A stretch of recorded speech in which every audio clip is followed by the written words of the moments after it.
The Battle of the Bulge was the last-ditch effort of the Germans to break past the Allied lines in northwest Europe, lasting from December 16, 1944 through January 25, 1945. It was labeled the Battle of the Bulge due to the bulge shape the Germans put in the Allied lines, and known to the soldiers as the Ardennes Campaign. The battle seemed to be working well for the Germans, but then General Patton and his Third Army arrived. There are two battles raging on the West Front at the moment, although neither has the earmarks of an all-out effort. In the north, the critical area is on the waistline of the Belgian Bulge, most of the activity centering immediately below Granville, roughly 25 miles south of Liege, and then again somewhere north of Bastogne. The U.S. Third Army are pushing north from Bastogne against increasing enemy resistance. A dozen miles or so separate the First and Third Armies along the main highway from Bastogne to Liege. Although the westernmost tip of the enemy bulge has been blunted, there is little to indicate that the Germans are pulling out of their salient as rapidly as first reports indicated. On the contrary, they seem intent on defending their ground to the limit, their total force employed there at this moment being estimated over 200,000. A close study of the terrain where these battles are taking place seems to indicate that the position of the U.S. First Army coming from the north is more favorable for the kind of operation now going on.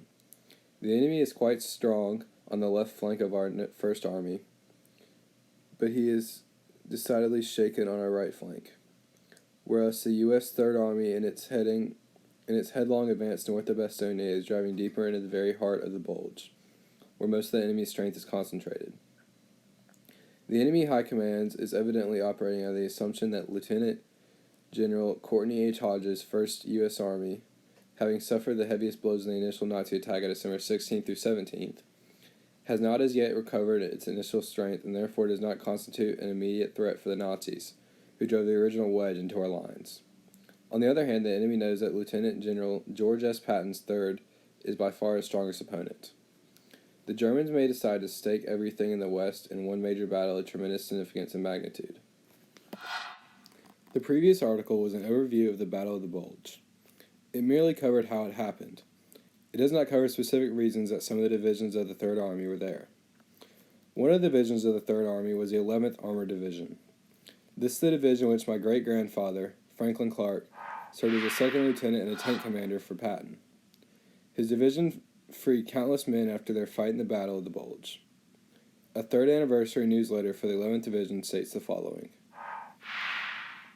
Activated August 15, 1942, the 11th Armored Division was destined to crush these same vaunted invaders and carry the war deep into the enemy's homeland. After a brief defense of the Meuse River, the division stopped and hurled back the once mighty German army on the bloody battlefield of Bastogne, Belgium, as piercing cold ushered in 1945. Blasting through the concrete and steel of the Siegfried Line in February, the Thunderbolt, their division's name, raced 40 miles to the Rhine River in 3 days in early March, capturing more than 10,000 prisoners.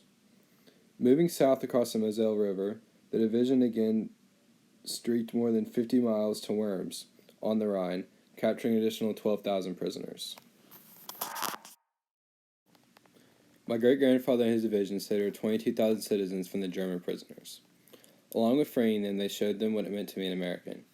By this, I mean they showed them that every man deserves to be free, and we will stop at nothing to have freedom. This message had a lasting effect on two brothers that reached out to my great-grandfather for help nearly 1 year after he had freed them. Surely you do remember in Austria, on the beautiful little village, Altmünster, near Gmunden.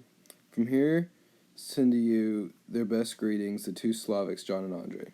We have been appointed by the 11th Armored Division anti-headquarters at Gallenkirchen near Linz. We have been together with you at Neufwellen and at Altmünster, and we take leave of you at Altmünster.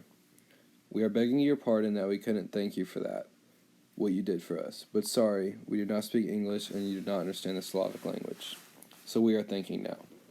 We couldn't do it for lack of postal communication. You have taken us in as men who have suffered and hungered very much. At you we feel all the joy and contentment of the free man, who does his work proper. We are thanking you for giving us the opportunity to become acquainted with the American soldier, for fought for the democracy.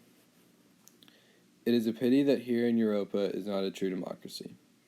We live under your protection for some months, so as we could like to live.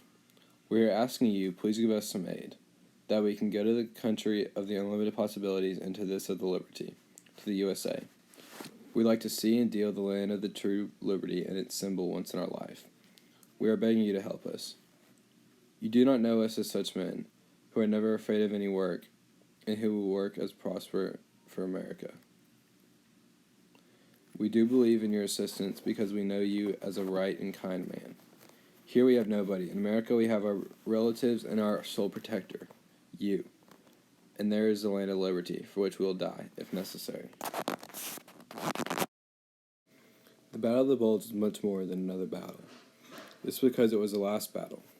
Once America won in Bastogne, they advanced through Germany, freeing the prisoners and restoring freedom.